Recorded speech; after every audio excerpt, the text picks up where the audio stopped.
ever since we were kids. Building stuff with my hands, that's something I've passed my time with. This will be our handle stock that we bend all the handles out of. You just kind of always find a better way or a cooler way of doing something. We can't just order it ready to rock still, we gotta build our own. It's heavy. We spent the last 2 years figuring out how hard it could be. That torch kind of has the ability to put you in that trance, and you can kind of work out life's problems for a minute. It's not just about selling copper mugs for cash. It's about a slower lifestyle, build a couple great cocktails and spend it with some great people.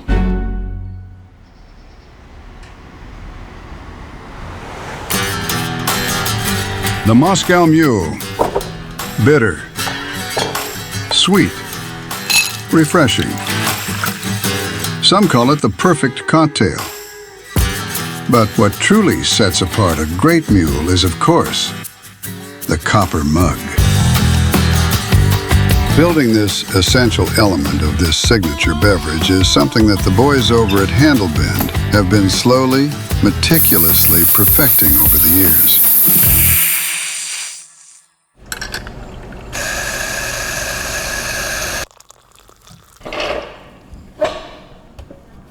So the Handlebend story, Matt and I lived together through college. We had a bachelor pad and, you know, had become pretty adept at throwing parties. And so we decided we needed a set of copper mugs for our house. My dad has always been, his career has been in commercial refrigeration and HVAC, and there was kind of always a scrap pile of copper sitting there that we'd chop up in our free time.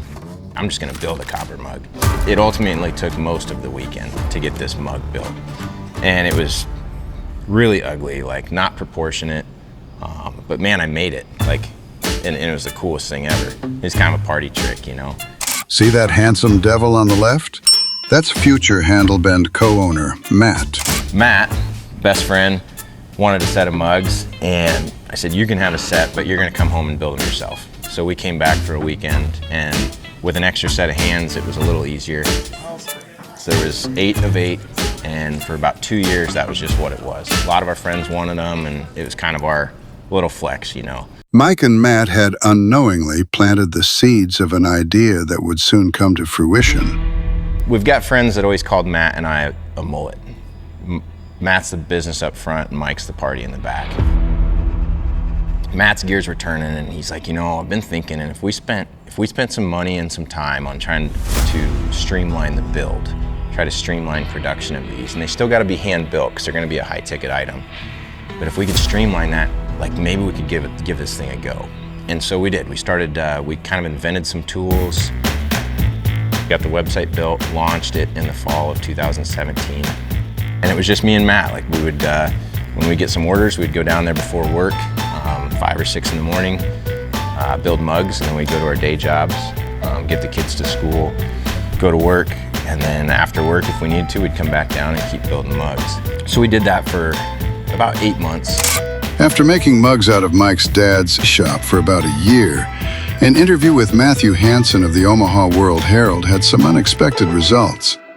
He come up and spent a day hanging out. It was really casual, really fun. His wife, Sarah Baker Hansen, was with him. So they leave, and we never really thought anything of it. Like months and months went by, and we just figured, we missed the article or didn't make the cut or whatever.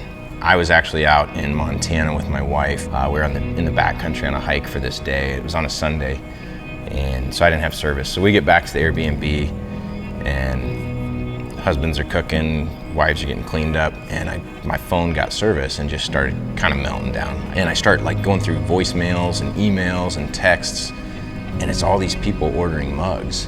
And I'm like, oh my God, like Matt's gonna kill me. And so I call him and I'm like, what is going on? And he said, you remember that newspaper article? I'm like, yeah. He's like, it just dropped on the front page of the Omaha World Herald. And he's like, everything's going nuts. And I'm like, oh man, I'll be back in 2 days. Like, I'm so sorry. And he just starts laughing. He's like, we'll just deal with it when you get home. With lifetime sales doubling in only 3 days and the need to ramp up production, Matt and Mike were on the lookout for a larger space to operate out of. This is formerly the Shellhammer building, big old building on Main Street. You know, it's been here since way before I was a kid. It was built to be a grocery store, in the mid-40s, and that's what it was for most of its life. So this is what we refer to as the front of house at the Handlebend building. It's a tap room, it's a coffee shop. We approached the family originally, and it was pretty hard to know that it wasn't for sale. I think it was like third generation that was owning the building at that point. This is an old steam boiler. I'm pretty sure it was built in 1938 in Kewanee, Illinois. Came out here on the rail. Over the course of about 2 years, we kind of had built a relationship with the family and reached a deal, and had an uncle of mine roll some new steel and fab it into kind of a faux fireplace. So we've got a gas fireplace in it. Closed on it in 2019. Did a complete gut job and renovation with a lot of help from economic development and then just community support. Had a lot of local woodworkers and craftsmen build a lot of the different tables in here. A lot of different people that have their fingerprints in this place. The Shell Hammer building carries a rich history that Handlebend not only tries to preserve and honor, but also strives to add their own chapter to. This middle space here, we left open, and we use it as an event rental space. A lot of kind of magic happened in here. We've had 3 full weddings in here, which is really cool. And just a lot of, big families gather here and kind of celebrate some of life's biggest stuff. My wife's grandpa, he wanted to come see the building, and he was just standing here just like this with his hands in his sweater pocket, and he was looking at the floor. And I come up beside him and I'm like, "Junior, what are you doing?" And he said, "When I was 13, I worked here, and this is where we rolled the cream cans across the floor to empty them over here in this end of the room." And as soon as I heard that, it's like, no, man, this is definitely part of the history. It's got to stay.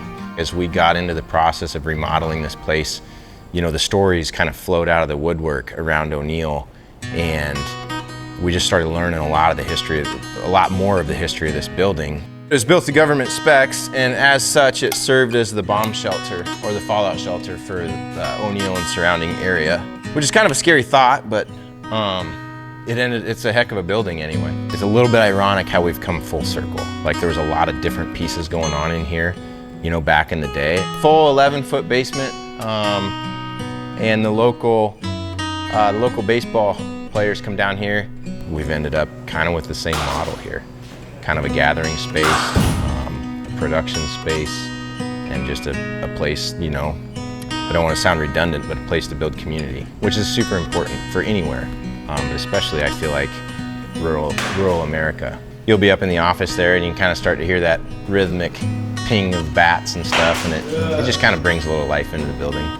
It's nice. We need to keep bringing these places about instead of losing them, On the back of their community, Handlebend strives to keep alive the craft of working with your hands, the old ways. This has been the endeavor of the last 2 years, kind of what me and Matt need to get launched. We've spent the last 2 years in the copper shop building this 250-gallon whiskey still. We're getting ready to launch a distillery, and we'll be doing clear spirits and then putting bourbon in barrels and starting the aging process, so hopefully we have product in the next 3 to 5 years. The comment was made, and I remember it plain as day, well, how hard could it be? There's been guys out in the hills building them like for hundreds of years.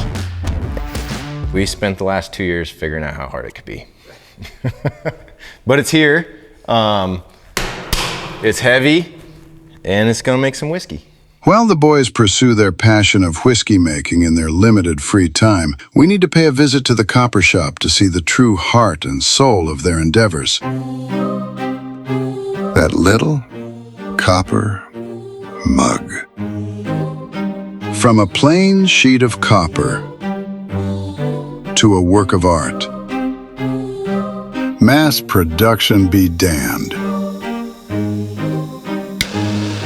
This is how you make a real copper mug.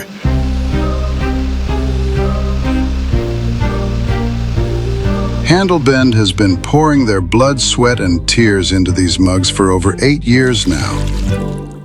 I think it's about time we take a look at how they are actually made. Let's start with the handle. We start with a little measuring and cutting, followed by some bending. Handle bending, get it? And then, been doing it ever since we started, the old boot stomp. Pretty high tech around here. How about the cylinders and the bottoms, Mike? Where do those come from? Cousin of mine who's in welding and fabrication in a town about an hour from here. We ship all of our big rock hopper straight to him, and he cuts and does some prep work on it. And then when we get it here from him, it's ready to rock. And then the real magic happens. A little brazing,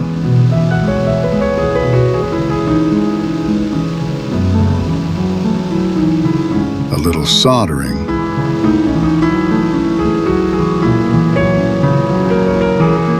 the quenching,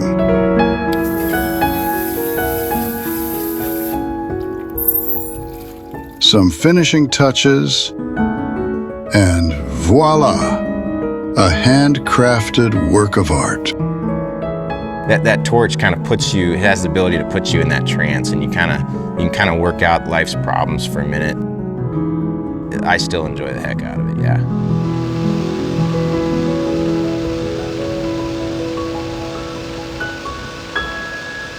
It's not necessarily about the mug, it's about what these mugs have kind of come to facilitate. And it is that kind of sit down, slow down, unplug from this rat race that we all spend our weeks running around in, and like build a couple great cocktails and spend it with some great people.